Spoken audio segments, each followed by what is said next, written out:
আমরা ওই পুরানা রাজনীতিটা আর চাই না, যেই রাজনীতি ফেসিবাদ হয়ে জাতির গাড়ে চেপে বসে, ও রাজনীতি আমরা একেবারেই চাই না।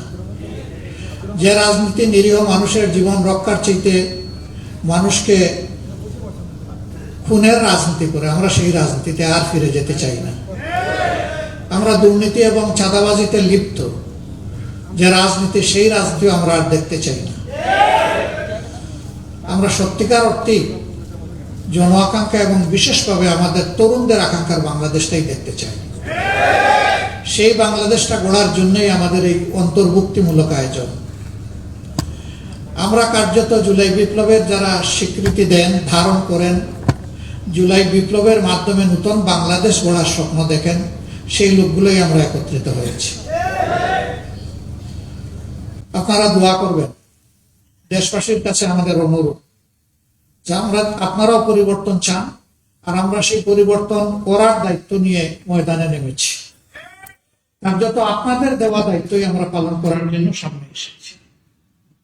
আমরা আশা করি যে আপনারা সবকিছু দিয়ে আমাদের পাশে থাকবেন, সমর্থন যোগাবেন, ভালোবাসবেন এবং জনগণের বিজয়টা আপনারা নিশ্চিত করবেন। অতীতের মতো কোনো নির্বাচনী ইঞ্জিনিয়ারিং আমরা দেখতে চাই না, এবং আসলে আমরা একবারে এটা বরদাস্ত করব না ইনশাআল্লাহ। যে কোনো ধরনের কারচুপি, ভোট ডাকাতি এবং ভোট ইঞ্জিনিয়ারিং এর বিরুদ্ধে, ম্যানুভারিং এর বিরুদ্ধে আমাদের অবস্থান হবে স্পষ্ট।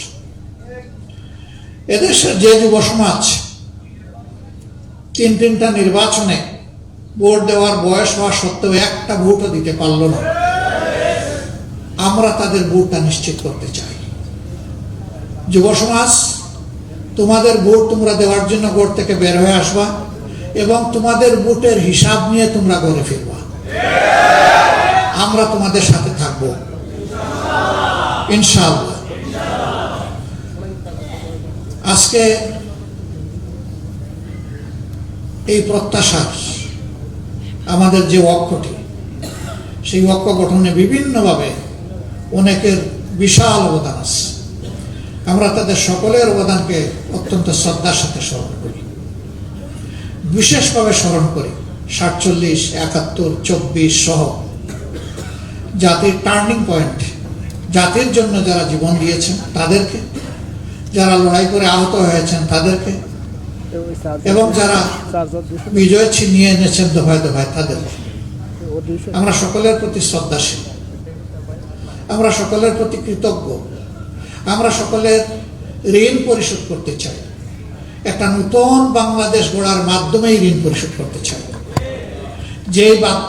যেই দেশটা হবে আধিপত্যবাদের কবল থেকে মুক্ত, ফ্যাসিবাদের কবল থেকে মুক্ত, এই দুই যন্ত্রণা থেকে মুক্ত একটা নতুন বাংলাদেশ তিনি আল্লাহ তাআলা আমাদেরকে দান করবেন। আমরা লড়ে যাব ইনশাআল্লাহ, আপনারা আমাদের সাথে থাকবেন। সাংবাদিক বন্ধুগণ, আমাদের এই কথাগুলো আপনারা জাতির কাছে পৌঁছে দেবেন। আপনারা কষ্ট করে এখানে এসেছেন, আমরা সকলের প্রতি শ্রদ্ধা নিবেদন করছি। আজকের এই মুহূর্তে বিশেষভাবে মনে পড়ছে আমাদের বিপ্লবী সহযোদ্ধা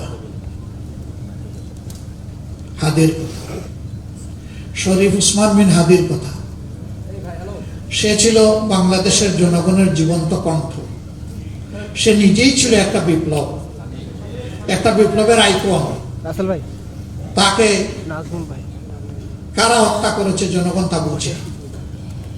আমরা তার বিচার চাই। তার বিচারটা যদি জনগণ দেখতে পায়, তাহলে জাতির জন্য জীবন উৎসর্গ করতে আরো অনেকেই এগিয়ে আসবে, দায়িত্ব নিবে, ঝুঁকি নিবে, বিপ্লবী হয়ে উঠবে। কিন্তু এই বিচারকে যদি ধামা চাপা দেওয়া হয়, তাহলে এদেশে বিপ্লবীর জন্ম হবে না। অতএব হাদির বিচার সহ এরকম বিপ্লবীদের বিচার আমাদের বড়ই প্রয়োজন। আপনারা সবাই ভালো থাকবেন। আল্লাহ তাআলা আমাদের দেশের প্রতি রহম করুন, শান্তির ফয়সালা দান করুন। আগামী 12 ফেব্রুয়ারির নির্বাচনটা জনগণের আকাঙ্ক্ষার নির্বাচনে, সুষ্ঠু নির্বাচনে পরিণত হোক, এবং সেই সুষ্ঠু নির্বাচনের মধ্য দিয়ে একটি সোনালী সমাজ বিনির্মাণের নতুন চ্যাপ্টার রচনা হোক।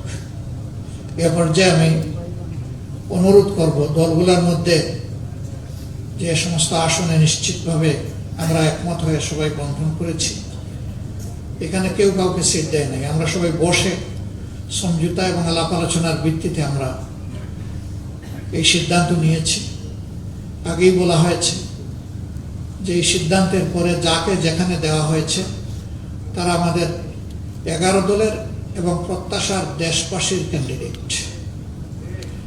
আমরা তাদের পাশে থাকব, বিজয়ের জন্য একসাথে লড়াই করব এবং প্রিয় দেশবাসীকে আমাদের পাশে দাঁড়ানোর জন্য আহ্বান জানাবো।